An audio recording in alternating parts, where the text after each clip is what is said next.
we look at trauma now has become somewhat, what can you say, sacrosanct to some degree. It has become kind of a religious commitment within the field.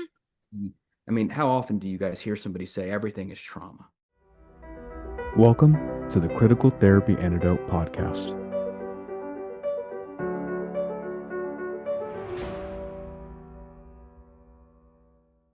You're back, everybody. Welcome to the CTA podcast with myself, Jaco van Zyl, and my very supportive co-hosts, Christine Stephen and Michael Olin. Apologies for the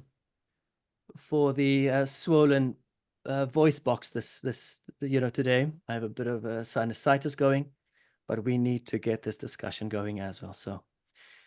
So we're continuing our discussion of this great book by Abigail Shrier, Bad Therapy, Why the Kids Aren't Growing Up. And today we're going to discuss chapters 5 and 6. So chapter 5, The Schools Are Filled with Shadows.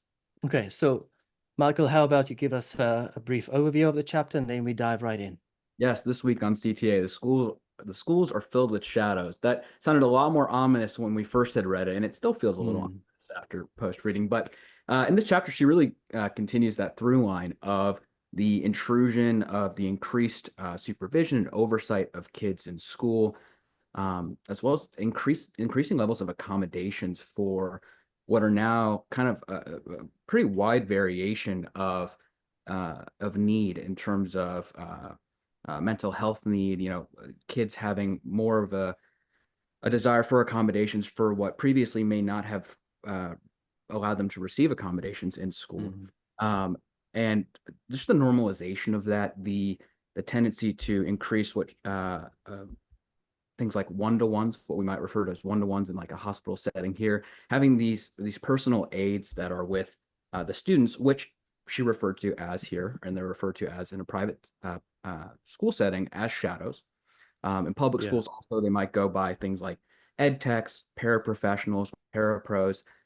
They can range from anyone from being a parent, depending on the level of resourcefulness that a school has or the level of resources, to potentially a counselor, another member of staff. It's really kind of a wide range of possibilities, or a third party that they might themselves invest in as well, who are now joining kids who either do require some assistance in the classroom for a variety of reasons, or are simply kind of there as shadows. They're just kind of looming there amongst the kids as they're having their typical classroom day.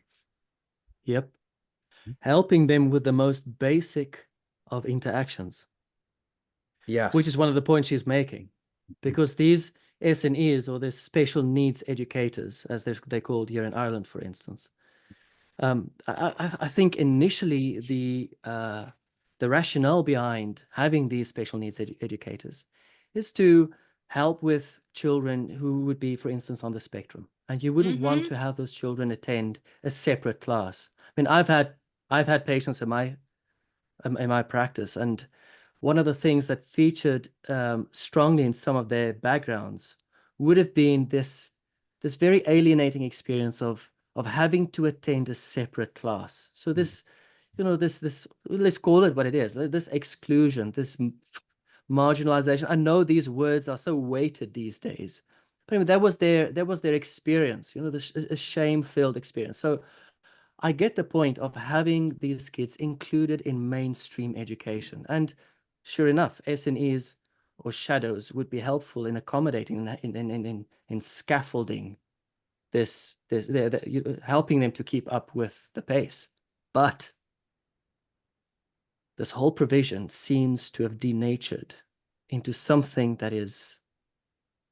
that's not achieving its aims.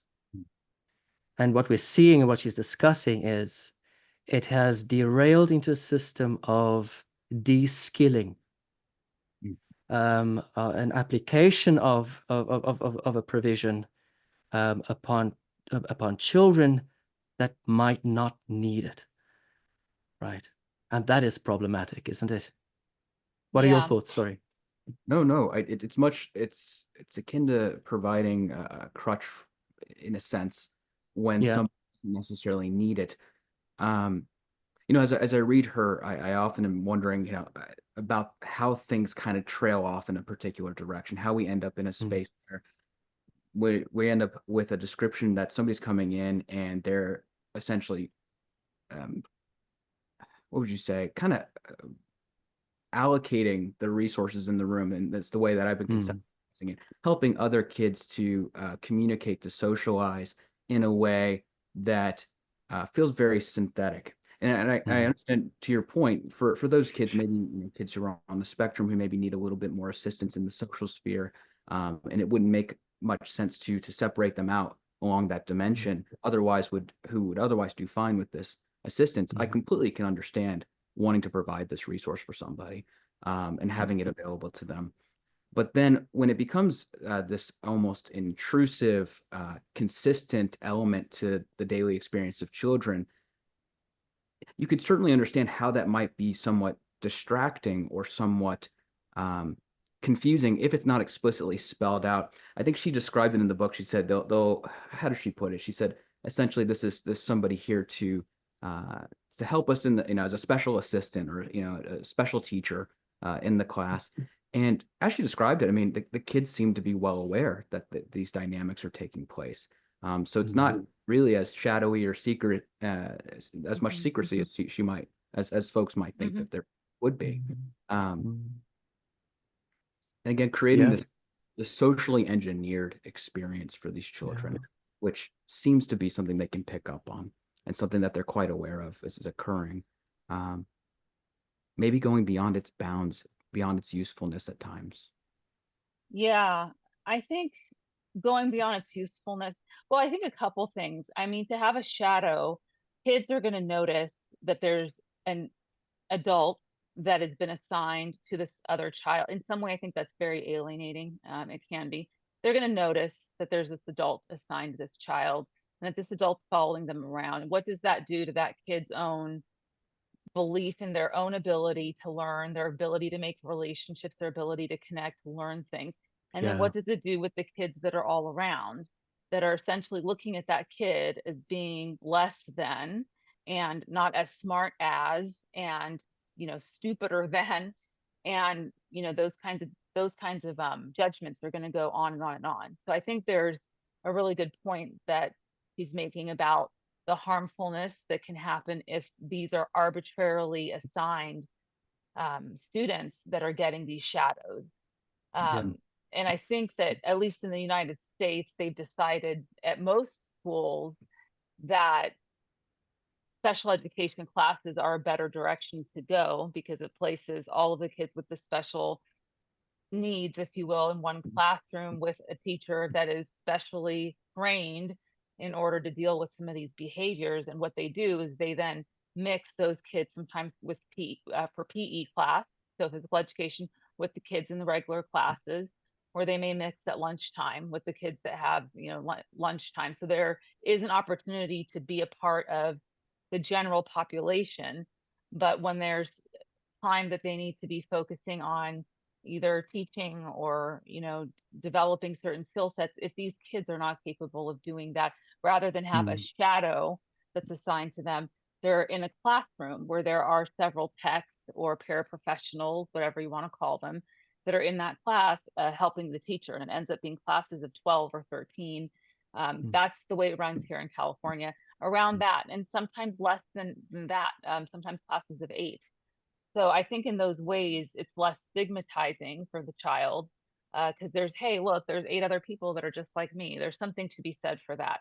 It's a matter of whether or not, in my opinion, and I think what she's getting at in general is it's a matter of whether or not these kids are that dysfunctional that they actually need the extra assistance. Are they that Mm. dysfunctional that they belong separated from the general population or assigned a shadow because they're not able to learn on their own? And she makes a distinction between, and I think this is later on she does this, but between trauma and adversity. And it's the first time I've really heard those two terms sort of Mm. parsed out the way that she does, where it's one thing to have had adverse experiences. We all have them and have them on a regular basis, probably some of us, depending on what you define to be adverse for yourself. and then there's trauma. And these kids that have had the adverse experiences, them, stubbing their toe and falling, for example, by making the wrong comment to another student, there's an opportunity to learn there without us intervening in stopping that moment from occurring. Let the moment occur.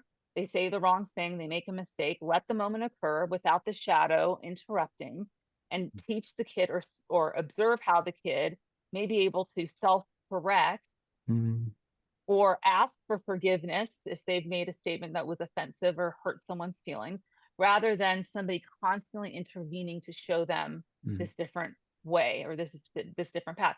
And that adversity that happens, we've all been there in all walks of life to different degrees. Is that necessarily something that's so traumatic or so damaging that this child needs an extra help with? Or is that something where the kid is just learning, they made some mistake, big deal, let's correct it and let's move forward? So I think those two terms being sort of separated, and we're sticking now with, I know, just this one chapter, but there's something to be said for separating that out, because there's a very big difference in how you would manage the two different groups. So that's what struck out to me pretty Yes, and certainly strongly. there must be a variation in terms of how these individuals approach this within a classroom, within a frame. I have to imagine it's not a caricature of it's easy to render a caricature when these types of interventions are used like in a grand sweeping way, and we imagine that every kid that requires accommodations is now being provided something akin to a shadow in a classroom. Yes. But I think the greater point of the paradoxical effect of this type of intervention, if the intention were to, let's say, improve social skills, to help, kind of massage and blend in a particular way, to help kind of get some equilibrium in the interactions. If that were the intention, and you were to have somebody step in at that moment, that critical juncture where something could be learned, something could be gained, whether it's painful or whether there's reconciliation in the moment, that runs the risk of having a paradoxical effect on your intention entirely with a child. Absolutely. This is part of how we learn with one another, is we make mistakes with one another. I just thought it is such an obsession with victimhood. Yes. People who do this, people who engage in these kinds of practices, who write these kinds of policies, are obsessed with victimhood. Yes. And she says here, lowering expectations for perfectly able kids who claim vague mental distress is doing them harm. It's as simple as that. She says here, today public schools assign shadows to follow kids with problems ranging from mild learning disabilities to violent tendencies. And private schools advise affluent parents to hire shadows to trail neurotypical kids for almost any reason. To help a kid make friends on the playground, to soothe a kid wriggling in his seat, to help a kid succeed and have fun at school. Do you think now might be a good time to raise your hand? Why don't you share your snack with Paige? How about complimenting Ella's doll? That's enough hugging, Sebastian. That person might not like to be touched. More monitoring, more dependence on an adult, less practice handling themselves, less inducement to believe that they can. It's de-skilling. It's de-skilling. And this victimhood obsession, this victimhood obsession is also seen with this restorative justice thing, or even disruptive, violent, destructive kids are treated as hapless victims. So, sorry, yes, Christine. They are, but yeah, because some very, important and disturbing acts have taken place in the school system because of this, and one of them is the shutting down of gifted student programs. That was all over the news just last year, maybe the year before, happening in New York, also happening in California, where these gifted student programs are shut down because those are oppressive to students who can't match up. They are in some way attending to this over victimization of, because you don't have, the ability to get an A in honors math or English, whereas some other child does, and it's stimulating for them, we're shutting it down completely. So these things start tying into these greater policies that are being made at levels that are at the government standard levels. I mean, the Department of Education oversees a lot of this stuff. So now we're looking at how these types of things, these shadows, these concepts are interplaying with what we deal with on a political grand scale across the board. So now you're saying, well, we're not going to have the gifted student program because the kids that can't match up or can't reach that level are going to feel Feel bad bad. and they're going to feel ashamed. So let's take the bar of expectation and let's lower it so that the people that are all the way at the bottom over here can be met. And there's no reason to strive for more. So rather than say, let me pull you up from below, let's help you achieve and raise you up to the level of standard that we expect that's reasonable. It's let's get rid of that bar altogether so that you remain equal, but at the bottom with everybody else. And that And way, you know, that's a restorative justice the solution. restorative justice solution, and we can get into what restorative justice in theory is meant to achieve. But I think when you tie it to the greater tapestry of activities that we're seeing, culturally within our field, within other fields, you kind of see this ideological inframing that's taking place of this desire to remove anything that even is akin or associated to what is perceived as a hierarchy. And even within these restorative justice circles, if you will, the circle. I watched quite a few videos of the circle. My goodness. And there's a part of me, guys, that wants to believe that something like this, under the right conditions, with the right intentions, and with the right criteria, could be potentially beneficial to kids or to anybody. But with that caveat of a specific intention in mind, and not necessarily this, what they've created is an open frame process group where if you do read some of the literature on restorative justice, these circles, the circle as they literally refer to it, even the teachers who I was watching one video, the teachers were engaged in their own circle and they refer to it as circle, just that. When we're engaged in circle, it's an interesting way to describe something like this. They're attempting to remove a sense of hierarchy from themselves and the students in theory. So just to kind of give a little bit of background for the restorative justice movement, it's the notion that if we can start to reduce the punishment or the frequency of punishments for certain segments of the population, we can reduce the negative correlated and factors that essentially reduce quality of life, something akin to that. And in so doing, keep our communities intact, keep our associations healthy, and have a more flourishing community. Now, that idea, which I think was originally thought up in terms of the justice system, a more grander sense of the criminal justice system, was then applied and attributed to the school system, where there are these correlations that certain segments of the population are being suspended or punished at a disproportionate rate, and that we're not seeing them finish with school, and that we're not seeing the same positive end outcomes for those individuals. So what we'll do is we'll start to come up with different strategies for engaging the students, using things like affective statements or I statements in our interactions with the students. Finding times within the day, whether it's 20 minutes or more. I found in my reading that it was approximately 20 minutes that they were aiming for, at least in one study, of taking times and expressing our grievances with one another, expressing, either the harm that we incurred or the harm that we received and our part in that.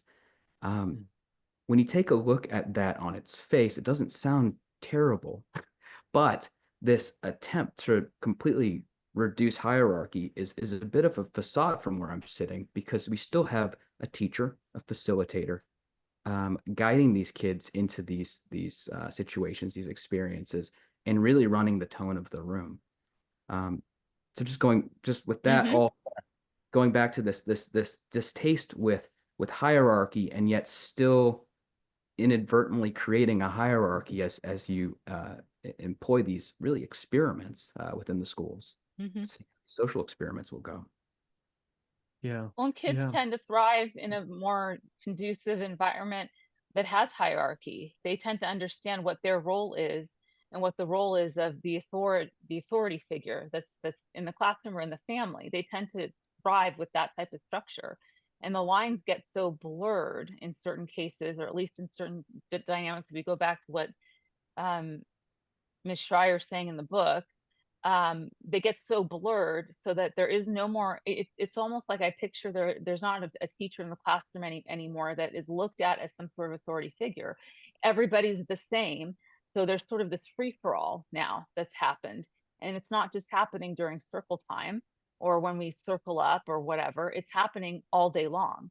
And that's removed a lot of the hierarchical structure that should be in the classroom, should be in a family, because that's how kids learn and feel safe and protected and most contained, is when there is that kind of a structure. Yeah.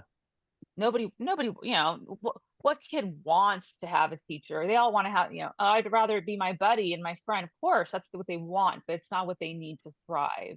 And that's the difference. We're also fulfilling too much of the wants rather than the needs of what these kids and people in general, you know, this is similar with what happens with addiction nowadays. They have these shadows, which are sober friends that follow the addict around to help them make good choices throughout the day, follow them into treatment, and they're paid large amounts. I'm $20,000-$30,000 a month to do this. So of course it's only accessible to very wealthy families. But to have a sober friend is this very lucrative position now, where this same model is kind of enacted in that way. And that person's there to tell rather than that person needing to learn how to be sober in daily life, learn how to deal with addiction in daily life, there's somebody there telling you what to do every step of the way, and that you can lean on and depend on. So all of this in any stratosphere, any kind of cross section of society, it doesn't work very well, is my point. All the And she while, also says it. right, and all the while creating this intervention where it's stated that everything that happens in circle stays in circle, with Yes. this implication that you're going to be it's not just that you're maintaining a secret here. There's an air of secrecy to it, and I think about, you know, therapy groups, you know, separating it out from the school setting of, yes, of course you want to protect everybody's privacy, but when it's kids who are being in no small sense coerced into this setting, this isn't something that they're necessarily voting for or asking for. To my understanding, this is something that the schools are trying to establish themselves as being part of their day-to-day activity, just being part of their usual rhythm. It seems to me that in those cases, these kids are being walked into this situation where they could be being taught inadvertently to, one, you know, to keep secrets from maybe their caregivers or from those around them, but two, it also opens up the possibility for these kids to also share the secrets amongst each other. If somebody's in a different group and they're a friend of theirs, I can certainly imagine one kid telling another about what happened in circle, and spreading that throughout the school, which becomes a major liability for somebody's well-being. Absolutely. That level of vulnerability and the type of information that could be shared in circle. This personification is just cringeworthy, but the kind of information that could be shared, that level of vulnerability, and then the risk of having that information discussed outside of circle, especially if there is a kid with antisocial tendencies, to turn around and resort to bullying. You know, there are what applies to normal, you know, the kind of patients or clients we see in therapy also applies to kids. Namely, if there's secondary gain, if there are antisocial tendencies, those two factors are poor prognoses for improvement from these interventions. And what do teachers know about these prognoses? Hardly anything. They're not adequately trained, and yet they engage in these kinds of practices. No wonder she says delinquency is up, chaos reigns. The system that elevated emotional harm to physical harm. Sorry, it says the system that elevated emotional harm to physical harm wound up excusing physical harm in the name of emotional well-being. Yeah. So she goes over to ACEs, adverse childhood experiences. And we're all very much familiar with Yes. adverse childhood experiences, right? Yes. Look, she's taking on golden cows, doesn't she? And it is in this section of the book where she distinguishes between adversity and dysfunction. And you cannot assume that if 10 people were exposed to similar adversity or similar dysfunction, that all of them will be similarly traumatized. You cannot assume that. That's the point. Yeah, and That is, yeah. Please, I mean, it reminded me, and I apologize. It reminded me of in my clinical training, a conversation I was having. It was in a classroom. It was a class-wide discussion of a case study, and as we were discussing what was a fictional 11-year-old patient, I myself remember making an assumption that they had been exposed to something, and just trying to answer the question correctly, let's just say, we were asked how might they respond to this, and my initial reaction was to think about the traumatization that they might have experienced from being exposed to something that otherwise they shouldn't have been. And much to my professor's, much to his credit, he said, Michael, there's some really resilient 11-year-olds. Yes. And I remember sitting there, and I still remember the moment. I remember sitting there with that, and it stuck with me, because not everything that we consider beyond our threshold is going to be beyond somebody else's. It may not even be on the radar. It may be something that is so typical to their experience that we ourselves project this response to it. For us, it might be something that would be completely out of left field and would really do damage to us or be emotionally eliciting. But it's not necessarily the case for somebody else. That is so Right. true. When I was teaching trauma courses in graduate school, I had a student who were talking about traumatic experiences and what those mean, et cetera. But I had a student who grew up in a very, war-torn, violent part of the Middle East where there was constantly bombs and things going off all the time. And another student asked that student, well, gosh, isn't that so traumatizing? I'm so sorry for what you've been through. And the student said, I never really thought about it being traumatic until sitting in this classroom here and it being pointed out to me that it was traumatic, because for me, it wasn't. It was a daily kind of occurrence that we just learned how to survive it. And here I am, happy, healthy, and in a graduate school program in the United States. I have no reason for that to be something that crippled me. It was the most powerful moment of exchange, one of the most powerful moments that I had seen happen in my trauma class, where somebody could actually, in that just, it almost devalued the ACE score. ACE is a score-based, for those listeners who don't know what it is, but the score-based checklist essentially of what you've experienced as a child, and they correlate that between how much you may be affected by trauma in the future or be commit violent crime, etc. Anyhow, so we of course learned about what the ACEs were, but that just was a good example of the fact that there's levels of resilience that people have that these ACE studies don't take into account. They don't take into account resilience. They don't take into account protective factors. They don't take into account a person's just natural ability to rise above, adversity. I guess that is resilience. That's the main thing they don't take into account. And how somebody views their experience. This particular person did not see their experience as traumatic. If it happened to me at this age, at this stage in my life, when I've never had that experience before, I would probably be traumatized. There's the very big difference between something that was traumatizing for one person, not for another. Therefore, we are using the same, broad strokes that shouldn't necessarily be applied that way. You very much have to contextualize these types of experiences. Sure. We can't, I think the ACE does a good job of helping us check a checklist, but I've certainly worked with clients where the ACE is lit up like a Roman candle, and yet that individual doesn't perceive those circumstances as being part of Yes. what concerns are, and whether they are or aren't, they don't perceive it that way. And that's right. Jaco, you said earlier, it's like going after the golden calf here to some degree. I mean, the ACE, the way that we look at trauma now has become somewhat, what can you say, sacrosanct to some degree. It has some kind of a religious commitment within the field. Mm-hmm. I mean, how often do you guys hear somebody say everything is trauma? As Yes. Everything is trauma. I don't know Yes. when that picked up in popularity, but I've heard it so many times over the Oh, last. so much. So And much. and when you say everything is trauma, then what does that mean for treatment? Yes. Doesn't that mean that it's almost like seeing the world as nails? I mean, it's just you're going to use a hammer. You're going to use a Yes. Yeah. very particular lens and approach to understand that person instead of really believing them and receiving them where they are when they say, no, that's not part of my experience. And you run the risk of highlighting and exacerbating something that they now could feel should be painful.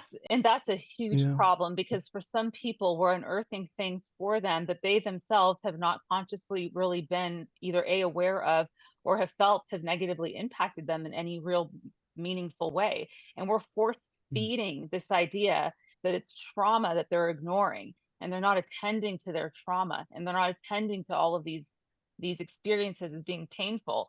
It's one thing to say those experiences make you have a connection between you and how you exist in the world today, but it doesn't mean that every single one of those experiences has a direct correlation to anything that's happening in your life right now that you're doing that's creating unhappiness or creating a sense of lack of That will. fulfillment, or Right. that, yes, Mm. one way or the So- other, So absolutely, it's a or that would lead so it's to a that. Right. Sure. so it's a kind of meaning making. Some Yes. therapists assume to be there. Yes. Yes. And we know, like you said, in terms of resilience, in terms of the variety of ways in which people could assign meaning to certain events, there are so many different ways of doing that. To assume that only one way would be possible is really to induce something into therapy that's just not welcome, that's just not therapeutic. Yes. Yes. So it takes us to chapter 6, Trauma Kings. And look, she's going for big names now. Mm-hmm. Absolutely. I mean, she starts off by relating her grandmother's experience, and what a horrible experience her grandmother suffered growing up. You know, loss of a mother. The mother died in childbirth, and then she Mhm. developed this autoimmune disease where she had to be attached to a mechanical lung. Mhm. I mean, just one bad luck after the other, and yet she survived. And it sounds to me like she survived pretty well. She lived quite a happy and fulfilling life. Mhm. And then she goes on to discuss two big names, Bessel van der Kolk and Gabor Mate. Yes. Bessel van der Kolk, The Body Keeps a Score, and I'm so familiar with that, with the Same literature. with I me. mean, Yes. it was like a textbook also for what do you call it? For somatic type therapies of trauma. That's a textbook that was used in one of my courses. Absolutely. And Gabor Mate, textbook used in addiction courses. So I'm very familiar with both of them. I'm gonna see it on silver. Biodynamics, right? Yes. Biodynamics, that type of Yes. therapy. Look, I have to say I'm a bit ambivalent around this topic. Okay? Yeah. Because trauma does exist. Yes. Okay, so there's the sense I got, and maybe it was just my way of reading it, is that she was hammering so much on the baselessness of so many of their claims that to one point I thought, is she going to state boldly that trauma does not exist, that it's all just imaginary? But fortunately, toward the end of the chapter, she says, well, there are people with actual PTSD. So I'm like, thank God. Yes, there are. Yes, Obviously, I there felt are. the very same. And I'm kind of looking at Michael here, kind of laughing. We briefly spoke about this earlier today. There are some things in there that was starting to get me to say in this chapter, that was starting to get me to say, well, my God, I don't know about all this now. Now we've taken this way too far to the opposite end here.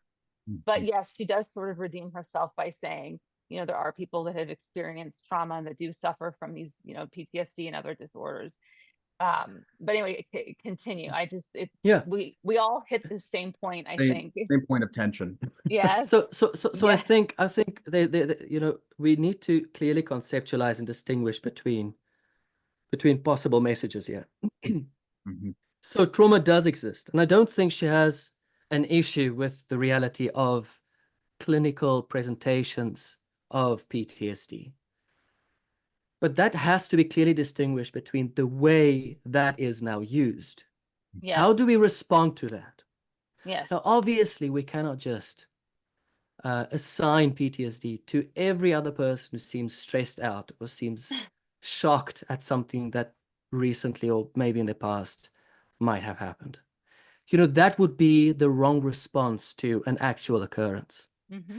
And then I also think the conceptualization may be an issue. So she mentions it quite a few times when she says trauma does not exist in the body, it exists in the brain. I agree with that.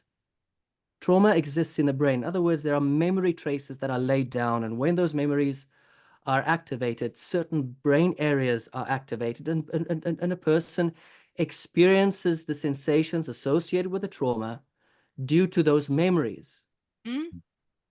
But what happens in the brain is oftentimes seen in the body. The body responds That's because the right. body is connected to brain areas. That's exactly They right. don't separate off right at the neck. That's you right. cannot. So that is why you do find, and listen, I remember it so clearly, the 4 trauma responses: Yes. dissociation and depersonalization, Yes. emotional responses, Yes. vestibular responses like nausea. And we know vestibular responses Yes. happen. I mean, a classical example, if you ever had the displeasure of, of seeing dogs fight, and when you Oh pull them gosh. apart, that would be trauma. And sometimes the dogs would then vomit.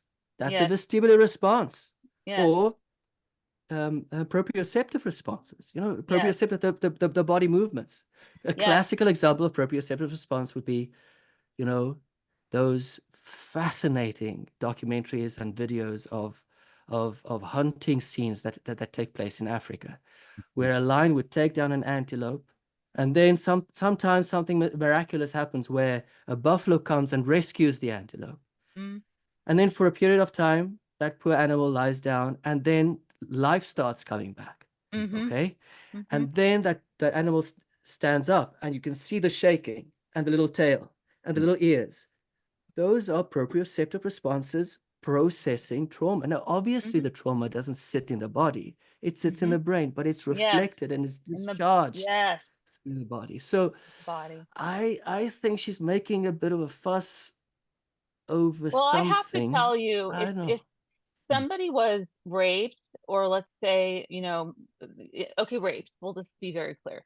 Somebody was raped and they happen to be standing in a subway and they brush past a man. Let's just say it was a woman who was raped and it was a man. They brushed past, and all of a sudden you get the chills, right? And your body tightens up when you brush past this person.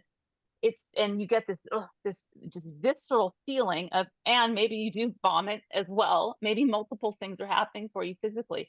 Yes, that's probably triggered a memory of being unwantedly touched, but to say that it only exists there and it's not playing out on the body in the sensory, you know, um, sections of the brain that allow us to feel something, your immediate response is not going to be in the brain. Your immediate response is going to be the feeling of disgust from that person touching you in a way that you were not, that you were touched before, that you did not want.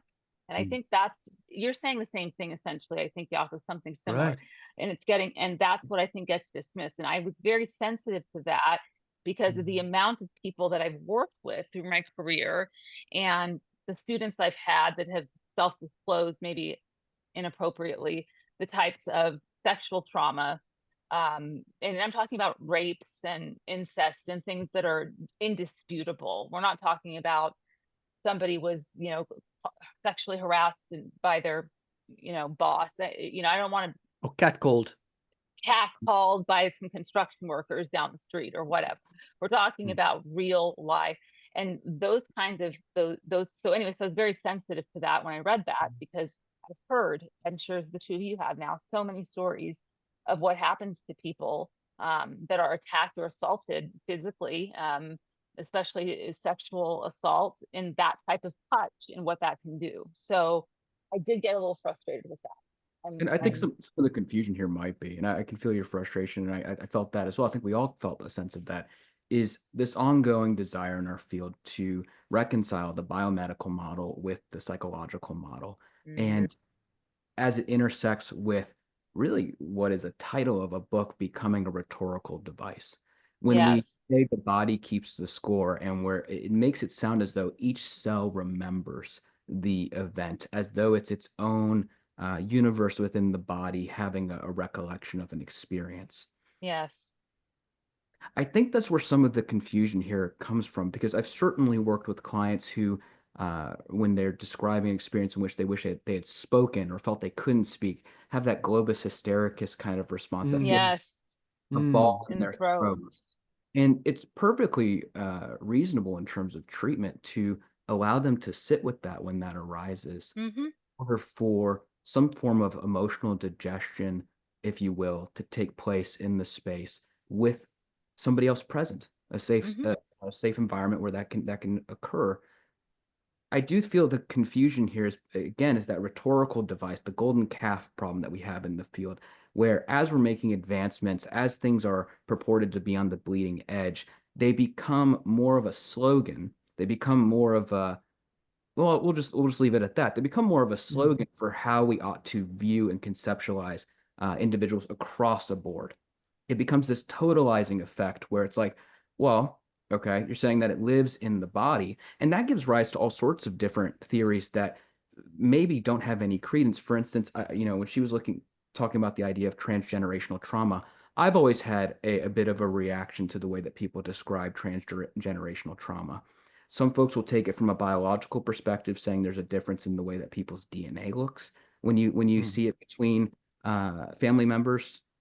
And then other folks take the narrative approach, the more psychological approach, saying, you know Yes. what, maybe having heard about this adverse experience secondhand, which we know can lead to symptoms consistent with PTSD or PTSD, has had an effect on them through a generational narrative or myth that's been passed along. And this syncing up with one another and experiencing on behalf of another person. And so I think what she might be going a little too far in that the public consensus and the general understanding of the theories that these folks are trying to point to in their findings is a little different than how folks usually actually conceptualize it when they are with a client. It's not, you're having a bodily sensation with this corresponding feeling of anxiety, therefore trauma for every therapist. That's just not the way that, at least in experience, most people work with this information. Right. And I think it is also maybe it is also to assign some responsibility to how van der Kolk and Maté just release the genie out of the bottle and let it fly however it wants to. There's, I mean, at least the originator of the ACEs, at least at one point he said, do not use this as a screening tool. It's inappropriate. It's not meant to be used this way. But I've never seen van der Kolk or Maté come out and say, everything is not trauma. Don't ascribe everything to trauma, or to just introduce some moderation and some thinking and some curiosity as to, whether we should take a totalizing approach to our suffering as just traumatic. And it creates certain expectations. And the expectation is, like you said, the narrative, the discourse is everything is traumatic. There's something called life.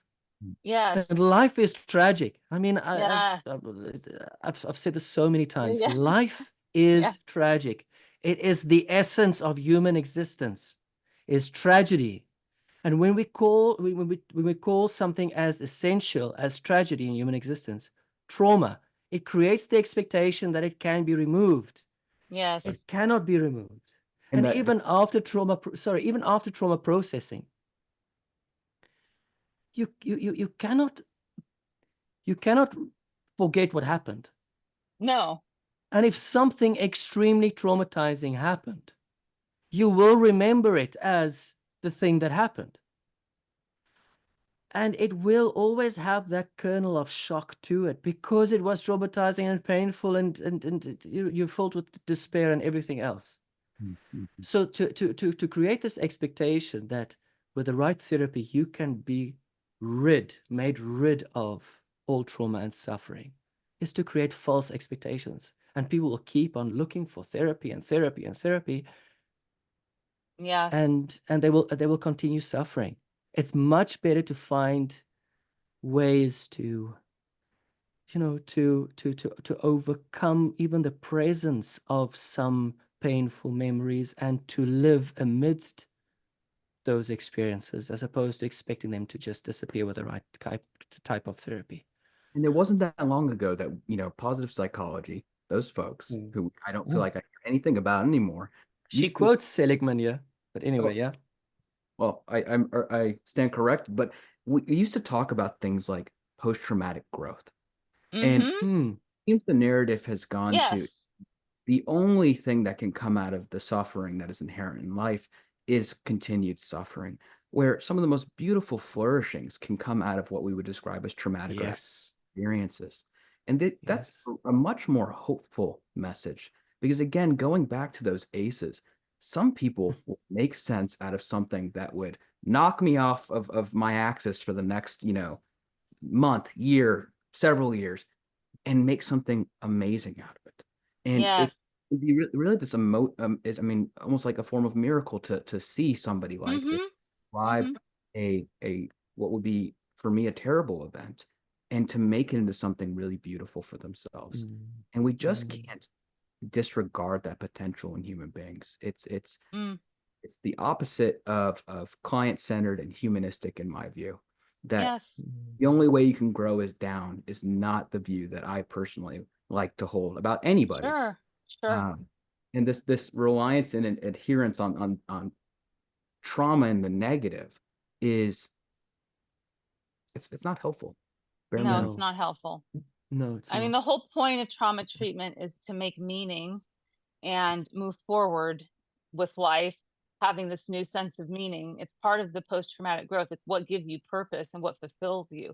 If that piece isn't part of trauma treatment, this is for anybody that seeks out trauma treatment. If that piece isn't included as part of treatment, then you're really not doing, I mean, it's really not treatment. It's not therapeutic. And there maybe is some catharsis involved in sharing your story. But if we're talking about moving forward with treatment and actually being able to live a fulfilled and meaningful life, that's part of what your trauma history is supposed to, to provide an opportunity for you to talk about what that means and to find what that means for yourself, to turn that into something that's meaningful and beautiful. And that's part of trauma treatment. And that's what's dismissed, I think, in so much of the stuff that's coming out now, where they're having SEL, social emotional learning in class, and they're doing all of these, you know, now therapists are teachers and teachers are therapists, and it's all become one thing. But they're missing that very crucial piece, and that's that part of the resilience and the growth, post-traumatic growth, that's supposed to lead you to a place where life has purpose again, life has meaning again, you feel fulfilled again. I'm not going to say happy, because we don't, No, I did come happiness up is with overrated anyway. it's overrated and it's fleeting. It's not something we can maintain. But, to maintain some sense of being fulfilled or having some level of peace, even. Yeah, and meaning. And meaning. So here's the paradox of trauma. Trauma is an experience of loss, but life-threatening experience of loss, a threat of loss too. Okay. It's a threat, a perceived threat, or an actual threat, perceived as well. Right, perceive, that's the other thing. So there's a meaning-making element to it, but not only a meaning-making element to that. Yeah. The paradox of trauma is just what you said. So it could be experienced as painful and crippling, but it could also experience as something that I need to overcome. Yes. So there's that post-traumatic growth. So do we see the paradox where something that would in today's parlance be considered as evil, something to be prevented at all times, has served to enhance the lives of so many people, paradoxically? So we're actually with this trauma police, we're actually preventing people from the opportunity to grow and to respond in such life-enhancing ways to traumatic or painful events. Not only that, how do we value something unless we've experienced the possibility of its loss? Yes. I mean, this is the crucial part, Yes. say, for instance, of psychoanalytic theory, pre-Oedipal psychoanalytic theory, where, and this is this one paper, the dangers and deprivations of too good mothering. And in longitudinal studies, too good mothering leads to children growing up who are just ungrateful and dissatisfied all the time because they've not experienced adequate loss. It is in the experience of loss and regaining something that we learn, that we develop the capacity for gratitude. Yes. And I wonder if that isn't part of the explanation why the generation who's the most shielded against trauma is also the least grateful. I think that's the most perfect note to end this episode on. Okay. Just a thought. Maybe a sociologist Very could pick up on powerful that. thought. Yes, a very powerful Right. thought, though. And I think that's a perfect place to end our discussion for the day. Right. Thank you very much, you two. Thank you. Thank you both. Always enlightening as always. And we'll pick this up next time with chapters 7 and 8.